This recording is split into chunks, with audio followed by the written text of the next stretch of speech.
I wanted to do this video showing how there's Senate Republicans out there who are not willing to listen to the facts when it comes to impeachment. This video is Lindsay Graham saying that he wants to make it go as quickly as possible. He has already made his mind up. He doesn't care about the testimony of witnesses. He doesn't care about the facts of the situation. In his mind, he has an answer, and he's overconfident in not wanting to listen to any other information. GOP Senator Lindsey Graham is taking his defense for President Trump to new levels this morning. In a lengthy interview with our Becky Anderson, Graham says that he's already made up his mind on impeachment. And he says that he plans to vote to acquit the president in the Senate, even though the trial hasn't even started yet. Watch. I don't know where this goes, but I know impeachment will be over soon. I supported the Mueller investigation, by the way, for those who care about domestic politics. I didn't know what Trump had done with the Russians. What have I come to believe? There is no collusion between the Trump campaign and the Russians. If you're not colluding with your own government, why do you think you're colluding with the Russians? The president's not much of a colluder. So the bottom line here is that Mueller spent 2 years and $25 million looking at all things Trump and Russia, and now we're impeaching the President of the United States. Bipartisan people, no outside counsel involved. This thing will come to the Senate, and it will die quickly, and I will do everything I can to make it die quickly. This interview with Lindsey Graham begs the question, is he being objective? Of course he's not. Him saying that it's all due to partisan people, really in the House they're looking at the testimony that was given by diplomats that Trump appointed. The idea that it's just a bunch of people out to get Trump, this deep state, is ridiculous. When you really listen to the testimony, when you focus in on those facts, you can see that something was off. And this isn't out of line with Trump's character. They try to make Trump seem like this victim who is just being targeted over and over. Look at Trump's business dealings before he was even president. Look at Trump University. Please, I beg of you, go watch John Oliver as he discusses Trump University. Even if nothing happens in the Senate, even if he's never removed from office, one can argue that this impeachment is necessary because it's going to set a precedent, and it's going to make it so that some other leader who's potentially smarter than Trump and is doing even shadier things, he's not going to be able to get away with it as easy. I just wonder how quickly. Let's do a little bit on procedure. There's a debate ongoing about how a trial should be held in the Senate, including whether to have live witnesses. You don't support live witnesses. Why? I want this to end as quick as possible for the good of the Senate, for the good of the country. And I think the best thing for America to do is get this behind us. We know how it's going to end, so we can focus on the problems we talked about today.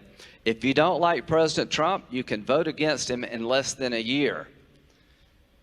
It's not like a politician is unaccountable if you don't impeach him. So I think impeachment is going to end quickly in the Senate.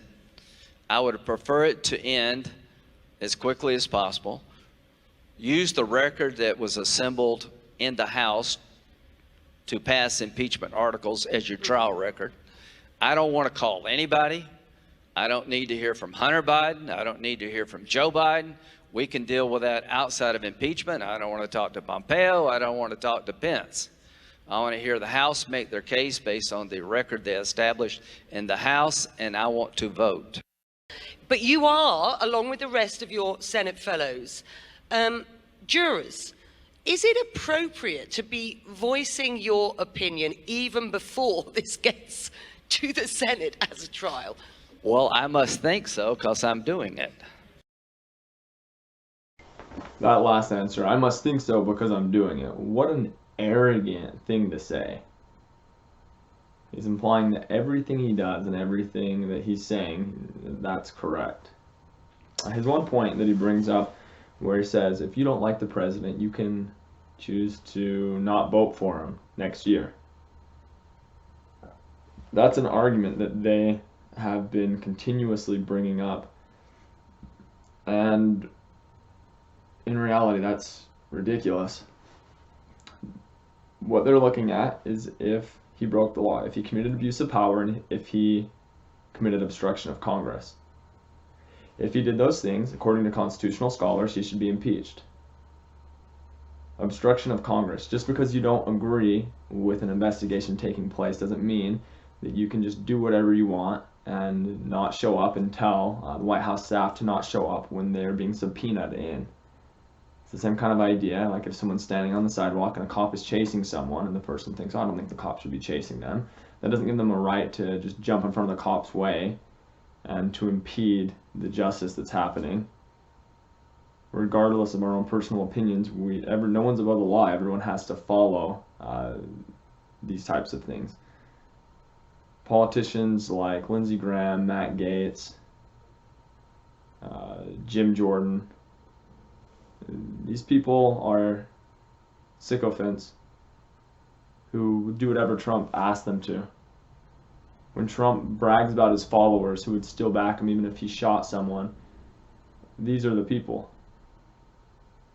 You just have to look at Trump's career before he even became president. That tells you all that you really need to. These men are opportunists, and history is going to expose them as such. The historians, I'll show you this book right here.